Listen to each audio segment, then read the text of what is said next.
Sa isang mundong winasak ng kaguluhan at takot, may isang ama na patuloy na lalaban para sa tanging taong mahalaga sa kanya, ang kanyang anak.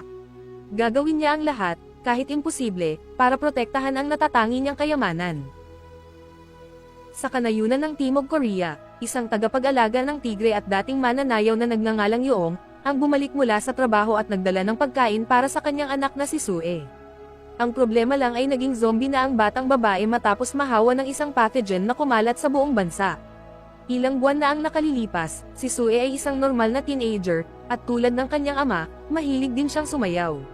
Sa kanyang kaarawan, naghanda si Yoong ng espesyal na tanghalian at sinabihan ang kanyang anak na kunin ang kanyang regalo sa sofa, mga bagong headphone, at mga discount coupon para sa amusement park. Ngunit kalaunan, nakita niya ang ilang kapitbahay na kakaiba ang kilos sa labas. Sa una, mukhang sumasayaw ng waltz ang dalawa, ngunit biglang inatake ng babae ang kanyang asawa at nilamon ang leeg nito. Dahil sa takot, nagtago sina Yoong at Sue sa likod ng sofa, ngunit sumugod ang babae patungo sa bahay at sinubukan pumasok, at hinuuntog ang kanyang ulo sa bintana. Sa matinding pagsisikap, nagawa ng babae na mabasag ang salamin, ngunit natumba siya sa sahig ng sala. Itinulak ni Yoong ang sofa, at naipit ang babae sa dingding. Pagkatapos, nakita nila ang balita sa internet tungkol sa pagsiklab ng mga zombie. Nagpa siya ang dalawa na tumakas ng bahay at hanapin ang mga pulis. Ngunit pagkalabas nila ng bahay, nadatnan nila ang kalye na puno ng mga zombie. Ang mas malala pa, hindi gumagana ang mga telepono, kaya naisip ni Yoong na bumalik sa Yubang, ang kanyang bayan at sumilong sa bahay ng kanyang ina na si Mrs. Kim. Gayunpaman, kailangan pa rin nilang malampasan ang mga zombie, ngunit nang makita ang dalawa, ay nagsimulang lumapit ang mga ito at handang lamunin sila. Sinubukan ni Yoong na mag-isip ng paraan upang makatakas, hanggang sa simulan gayahin ni Sue ang mga walang buhay, sumisigaw at pumipilipit tulad nila. Dahil sa husay ng kanyang anak, nagawa ng batang babae na malinlang ang mga zombie, at nagpasya na rin siyang gawin ito. Gayunpaman, nadala ang dalawa sa kanilang pagpapanggap, at hindi nagtagal ay napagtanto ng mga zombie ang buong kalokohan. Ang natitira na lang ay makatakas ang mag-ama, ngunit natisod si Sue sa sahig, at isang matandang zombie ang lumapit sa kanya. Upang mailigtas ang bata, tumayo si Yoong sa harap ng kanyang anak at iniunat ang kanyang braso, tinanggap ang kagat. Mabuti na lang at nakasuot ng pustiso ang matandang babae, at hindi nahawaan si Yoong, ngunit patuloy na lumalapit ang mga zombie. Ang tanging paraan para makatakas ay sa pamamagitan ng sasakyan, at sinabihan ni Yoong si Sue na maghintay sa parking lot habang lalabas siya para kumuha ng kotse. Gamit ang mga traffic sign, nagawa niyang makatakas sa mga zombie nang hindi nakagat at sumakay sa isa sa mga kotse. Pagkatapos ay pinuntahan ni Yoong ang kanyang anak, at mabilis na pinatakbo ng dalawa sa kalsada. Nang makalayo na sila, ipinagdiwang ni Yoong ang kanilang pagtakas, ngunit napansin niya na hindi maganda ang pakiramdam ni Sue, at isiniwalat nito na nakagat siya ng isang batang nahawaan. Sa kasamaang palad, mabilis na kumalat ang pathogen, at nang maging zombie si Sue, inatake niya ang kanyang ama. Pinoprotektahan ni Yoong ang kanyang sarili, ngunit nawalan siya ng kontrol sa kotse, na bumangga sa isang pader. Kahit na malakas ang impact, inatake muli ni Sue ang kanyang ama, ngunit nagawa nitong itago ang mukha niya sa hood ng kanyang coat. Di nagtagal, hinawakan ni Yoong ang bata gamit ang seatbelt, ngunit lumaban ang bata at nauntog ang ulo nito sa dashboard, kaya nawalan siya ng malay. Pagkalipas ng ilang oras, dumating si Yoong sa bahay ng kanyang ina, ngunit hindi pa ito nakakabalik mula sa lungsod, kaya iniwan niya ang kanyang anak na nakakulong sa sala. Pagbalik ni Mrs. Kim, hiniling niya sa kanyang ina na wag munang pumasok, dahil may sakit si Sue, ngunit pumasok pa rin ito dahil sabik na siyang makita ang kanyang apo. Dahil hindi alam ni Mrs. Kim ang pagsiklab ng mga zombie, nakita niyang magulo ang sala at nakita niya si Sue na mukhang hindi pala kaibigan. Nagalit ito at inutusan ang kanyang apo na maglinis, ngunit wala ng kontrol ang bata sa kanyang mga kilos at lumapit sa kanyang lola. Sa kasamaang palad para sa kanya, ang matandang babae ay lumabas na isang martial artist, at gamit ang kanyang tungkod, napatumba niya ang zombie sa isang atake lamang. Pagkatapos nito, ikinwento ni Yoong ang lahat ng nangyari at ipinakita sa kanya ang isang ulat sa TV na may kinalaman sa gobyerno tungkol sa pagsiklab ng zombie. Bilang hakbang sa kaligtasan, hiniling ng mga awtoridad na lumayo ang populasyon sa sinumang nahawaan. Bukod pa rito, sinumang magtatangkang magtago ng zombie sa kanilang tahanan ay ituturing na kriminal at tatanggap ng matinding parusa mula sa hukbong Koreano. Sa kabila nito, hindi balak ni Yoong na iwanan ang kanyang anak na babae, at kinabukasan, dinala niya ang batang babae sa ospital upang humingi ng tulong. Gayunpaman, Pagdating niya roon, nakakita siya ng isang grupo na nakapalibot sa isang nasugatan na nurse na inatake ng isang batang zombie. Sinubukan ng ina na ipaliwanag na pumunta siya upang magpagamot para sa kanyang anak, ngunit lumitaw ang isang grupo ng mga armadong sundalo. Hiniling ng babae sa kanila na wag atakihin ang kanyang anak, ngunit kinagat ng binata ang kanyang sariling ina, na napilitan ng mga sundalo na patayin silang dalawa. Nang makitang walang paraan upang humingi ng tulong, ibinalik ni Yoong si Sue at nagpas siyang wakasan ang kanyang pagdurusa. Pagkatapos ay itinali niya ito sa isang puno, kumuha ng pala, at naghanda upang tapusin ang kanyang anak, ngunit sa huling segundo, nag-atubili siya. Nagpa siya ang kanyang ina na gawin ito, ngunit pinigilan siya ni Yoong, at nagsimulang magtalo ang dalawa kung saan sinamantala ni Sue ang pagkakataong makawala mula sa puno. Di nagtagal, tumakbo siya palabas ng pinto, hinabol siya ni na Yoong at Mrs. Kim bago pa siya makahawa ng iba. Matapos ang mahabang paghahanap, hindi nila siya matagpuan kahit saan, ngunit naniniwala si Yoong na ang batang babae ay napunta sa isang espesyal na lugar. Pagkatapos ay nakarating sila sa isang lumang bahay malapit sa daungan, kung saan dating naglalaro si Sue kasama ang kanyang lola noong bata pa ito. Nang makita ang kanyang anak na babae roon, naghinala si Yoong na kahit na nahawaan ito, natatandaan pa rin ng batang babae ang kanyang mga alaala ng nakaraan. Upang masubukan ito, binuksan niya ang kanyang cellphone at pinatugtog ang paboritong kanta ni Sue, at nang marinig ang kanta, nagsimula itong sumayaw sa ritmo. Pagkatapos nito, iniuwi siya ni na Yoong at Mrs. Kim at nagsimulang magsaliksik patungkol sa pathogen. Ayon sa mga siyentipiko, may posibilidad na mawala ang lakas ng pathogen kung ang mga nahawaan ay makaka-access sa kanilang mga alaala. Nang malaman ito, handa si Yoong na ibalik sa normal ang kanyang anak na babae, ngunit biglang may kumatok sa pinto. Sa kabilang panig ay si Dong Bei, ang kanyang kaibigan noong bata pa, na natuwa nang makita siyang muli at humiling na makausap si Sue.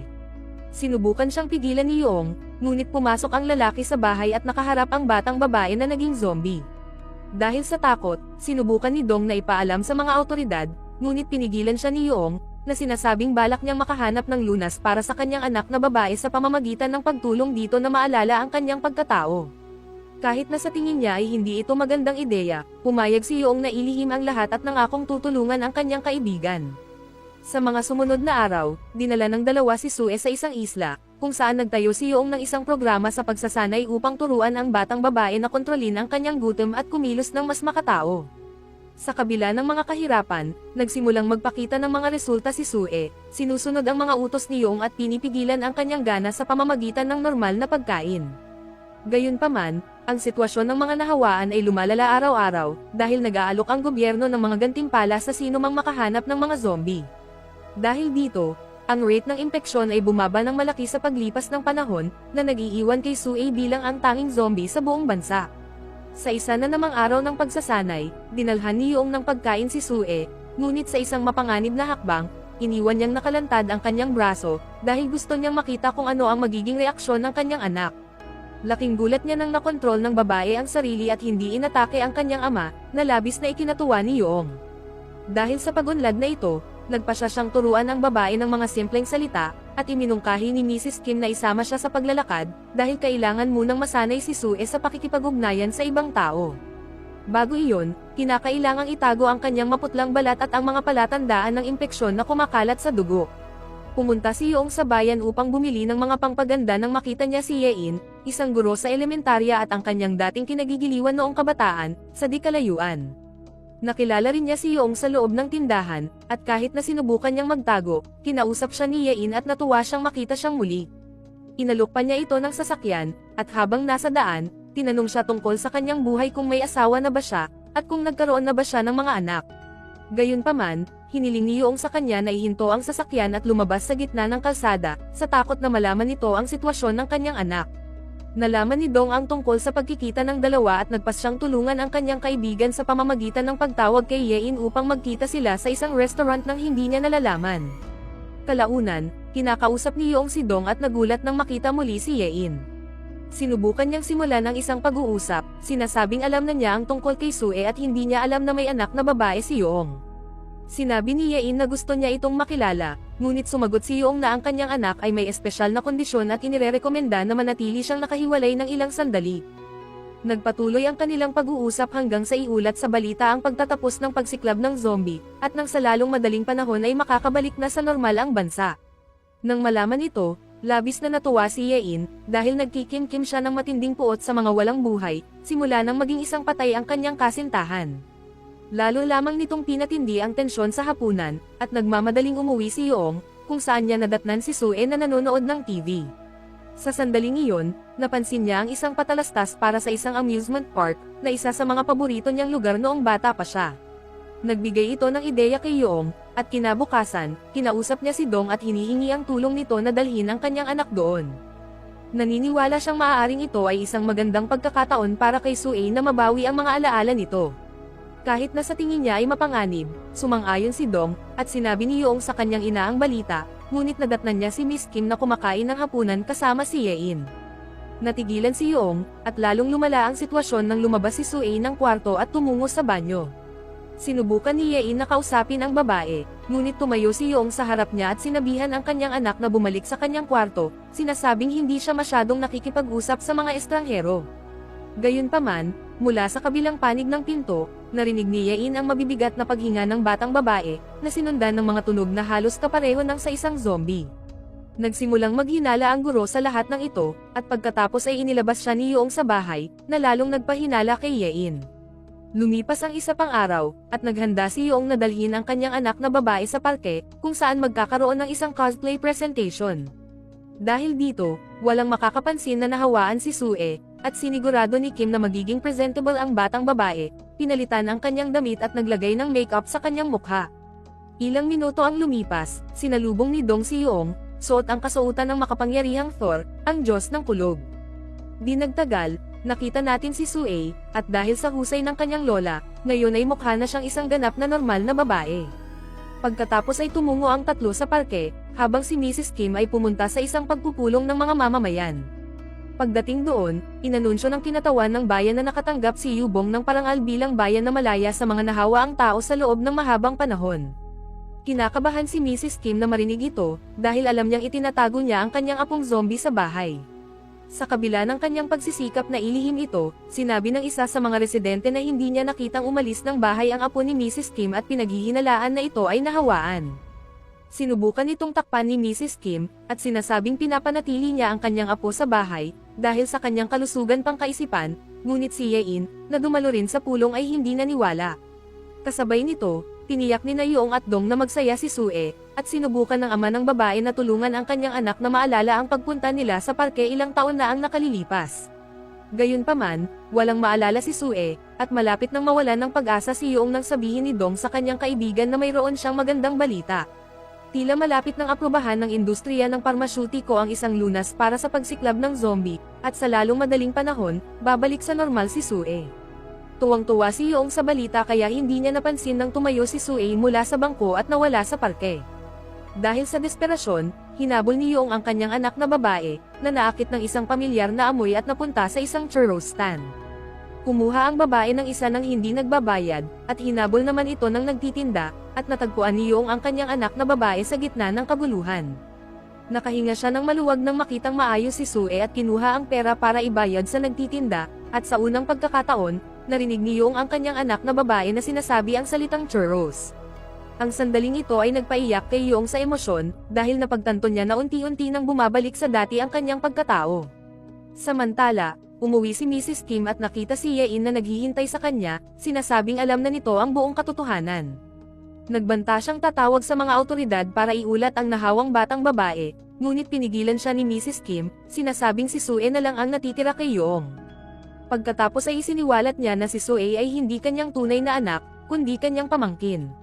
Inampun niya ito matapos mamatay si Hai, ang kanyang kapatid. Ilang taon na ang nakalilipas, noong kanyang kaarawan, iniwan ni Yoong si Sue sa bahay habang lumabas ito upang ipagdiwang ang gabi kasama ang mga kaibigan, kabilang sina Dong at Yein.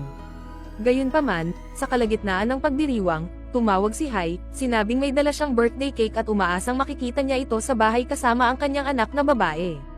Mabilis na iniwan ni Yoong ang kanyang mga kaibigan at umuwi, ngunit na aksidente si Hai sa sasakyan at hindi nakaligtas. Dahil sa labis na pagkakasala, kinuha ni Yoong ang kustodiya ni Sue, habang si Lee, ang kanyang tunay na ama, ay tumakas kasama ang kanyang kerida, dala ang pera ng insurance ng kanyang anak. Di nagtagal matapos marinig ang buong kwento, nakita ni Yein sina Yoong, Sue at Dong na bumalik mula sa parke. Pagkatapos ay kumuha ang guro ng isang espadang kahoy at nagbanta na papatayin ang babae, dahil alam niyang hindi na normal na tao si Sue.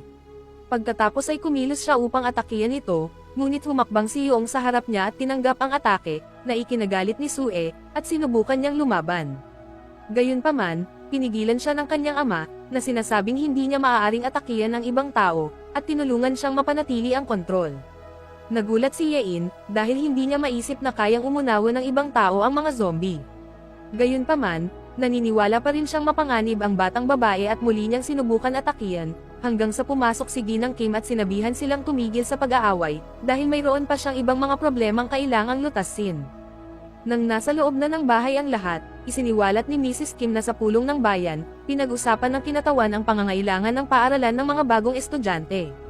Dahil dito, iginiit niya na ipatala ni Mrs. Kim ang kanyang apo sa high school, at sa gitna ng labis na pag-inom sa pulong, pumayag ang matandang babae. Ngayon, kailangan nilang ihatid si Sue sa paaralan, kung hindi ay personal na darating ang kinatawan para sunduin ang batang babae. Dahil wala nang ibang pagpipilian, pumayag si Yoong, at nagpasya si Yein na subukan ang batang babae sa pamamagitan ng pagiging guro niya sa paaralan upang patunayan na hindi kayang tumira ng mga zombie kasama ng mga normal na tao. Gayunpaman, tiwala si Yoong na mapapanatili ni Sue ang kontrol, at kung tama siya, dapat mangako si Yein na ililihim ito. Kinabukasan, inihanda ni Kim si Sue para sa kanyang unang araw sa pasukan, at pagdating sa silid-aralan, ipinakilala ng guro ang batang babae sa kanyang mga kaklase. Pagkatapos ng klase, dinala ni Yein ang klase sa field ng paaralan upang magsaya sila sa paglalaro ng basketball. Habang naglalaro, napunta ang bola sa paanan ni Sue, na ibinalik ito sa kanyang mga kaklase, na parang humihiling na makipaglaro sa kanila.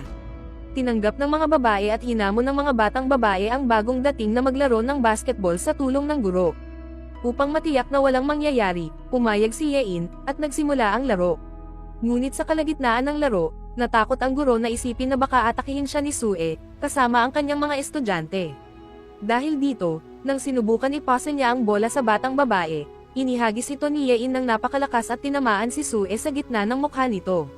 Nakita ni Yoong ang lahat mula sa malayo at tumakbo upang tulungan ang kanyang anak, na ang mukha ay ganap na nabaluktot dahil sa lakas ng hagis.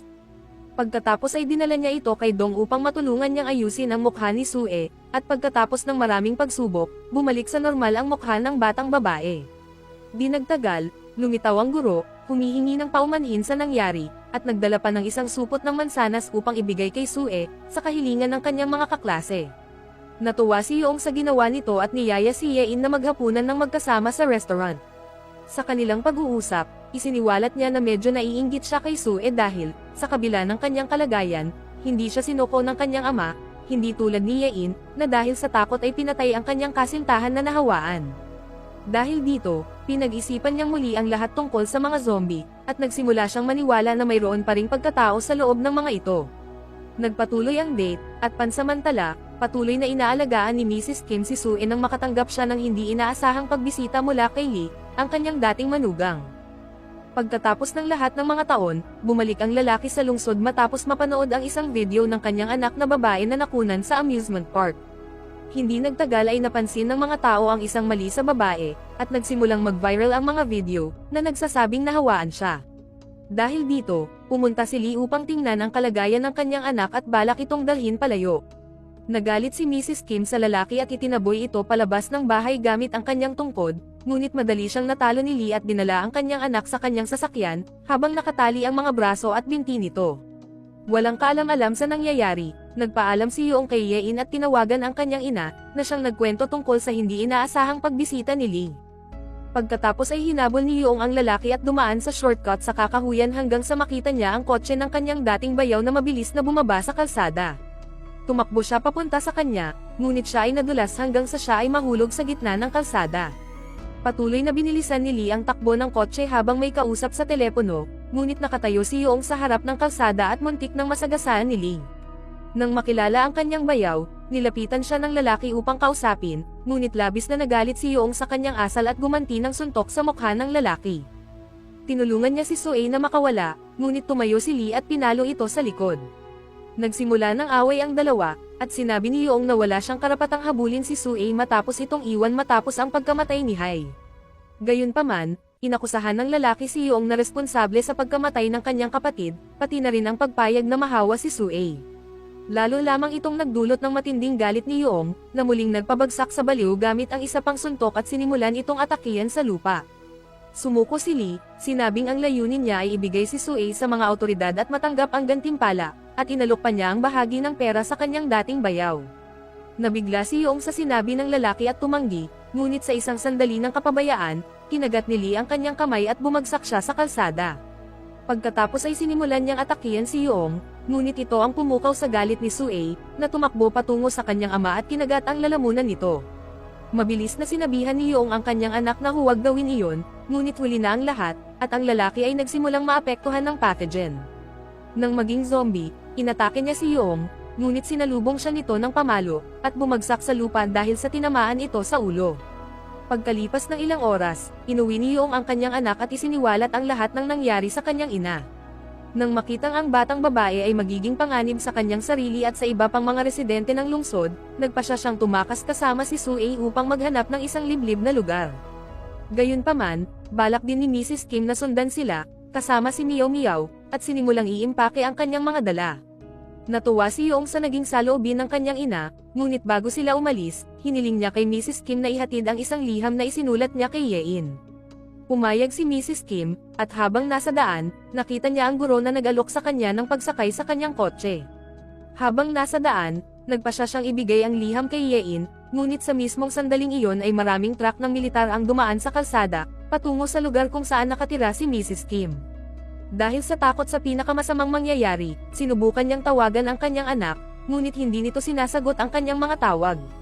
Pagkatapos ay binuksan ni Mrs. Kim ang sobre at natuklasan na ang mensahe ay isang pamamaalam mula kay Yoong, na sinasabing umalis siyang mag-isa kasama si Sue upang hindi ipagsapalaran ang buhay ng kanyang ina, si Dong at si Yein. Sa malayo, sina Yoong at Sue ay nasa lumang bahay malapit sa daungan, na nagpaplanong tumakas sakay ng bangka. Gayunpaman, ang buong lugar ay nagsimulang mapalibutan ng hukbo ng US, na nagawang mahanap ang batang babae at hiniling na ibigay siya ng kanyang ama. Tumanggi si Yoong, at isinara ang lahat ng pinto.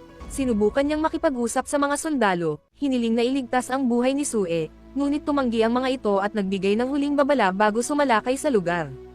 Dahil walang matatakbuhan, kinausap ni Yoong si Sue at hiniling sa kanyang anak na mahawa rin siya, dahil gusto nitong manatili sa tabi nito hanggang sa huli. Niyakap siya ng kanyang ama, at sa kanyang kahilingan, tinanggap ni Sue at kinagat ang leeg nito. Sa wakas, sinalakay ng mga sundalo ang lugar, at walang pag-aalinlangan, itinutok nila ang kanilang mga baril sa dalawa at binaril si Yoong, na tinamaan ito sa dibdib. Pagkatapos ay nang si Sue naman ang babarilin, nang makita niya si Yoong na nakahiga sa lupa, sinabi niya sa harap ng lahat ng sundalo, ang katagang papa. Sinubukan niyang tulungan ang kanyang ama, ngunit malala ang pinsala ni Yoong, at nawalan ito ng malay. Tulad ng isang tao, umiyak si Sue nang makita niyang nawawalan ng buhay ang kanyang ama sa kanyang mga bisig at sumigaw para sa kanya, walang magawa, at pareho silang kinuha ng hukbo. Pagkalipas ng ilang araw, nagising si Sue sa kama ng ospital kung saan niya natagpuan sina Dongbei, Yein, at Mrs. Kim kasama ang mga doktor. Napagtanto ng batang babae na bumalik na siya sa kanyang normal na anyo at tinanong kung ano ang nangyari sa kanyang ama. Nang makabangon na si Sue, dinala siya ni Mrs. Kim sa isa pang silid, kung saan nila natagpuan si Yoong na nakahiga sa kama sa isang koma. Ipinaliwanag ni Mrs. Kim na ayon sa mga doktor, nakabuo sila ng lunas para sa pathogen, salamat sa dugo ni Yoong. Pagkatapos ay nabunyag na sa panahon ng kanyang pagsasanay kasama si Sue, si Yoong ay nakagat ng ilang beses, at ang pathogen ay kumalat sa kaunting dami. Dahil dito, ang kanyang katawan ay nakabuo ng mga antibodies, na ginamit upang bumuo ng lunas para kay Sue. Bukod pa rito, ang katawan ni Yoong ay unti-unting gumagaling, ngunit hindi nila mahulaan kung makakabangon pa siya mula sa kanyang koma. Matapos ipaliwanag ang lahat, ibinigay din ni Mrs. Kim kay Sue ang diary ng kanyang ama, na isinulat niya upang subaybayan ang buong proseso ng pagsasanay kasama ang kanyang anak na babae. Ang lahat ng ito ay nagpakilos kay Sue, at lumapit siya sa kama ni Yoong, hinihiling na gumising ito. Habang hinihintay ang araw na iyon, ipinagpatuloy ni Sue ang kanyang buhay kasama ang kanyang lola at nag-enroll sa paaralan, kung saan sumali siya sa isang dance group at nagtanghal kasabay ng tunog ng kanyang paboritong kanta. Nanood ang kanyang lola ng palabas kasama sina Dong at Yein, na nag-record ng lahat sa kanyang cellphone camera para ipakita kay Yoong. Pagkatapos ng pagtatanghal, bumalik si Yein sa ospital at pinatugtog ang video sa tabi ni Yoong, na nananatiling walang malay sa kanyang kama. Gayunpaman, nang marinig ang paboritong kanta ni Sue, nagsimulang gumalaw ang daliri ni Yoong kasabay ng ritmo. Matapos masaksihan ang pagsisikap ng isang ama na iligtas ang kanyang anak na babae, umaasa ang mga taga-bayan, lalo na si Yein, nagigising si Yoong sa lalong madaling panahon at makakasayaw muli kasama ang pinakamamahal niya.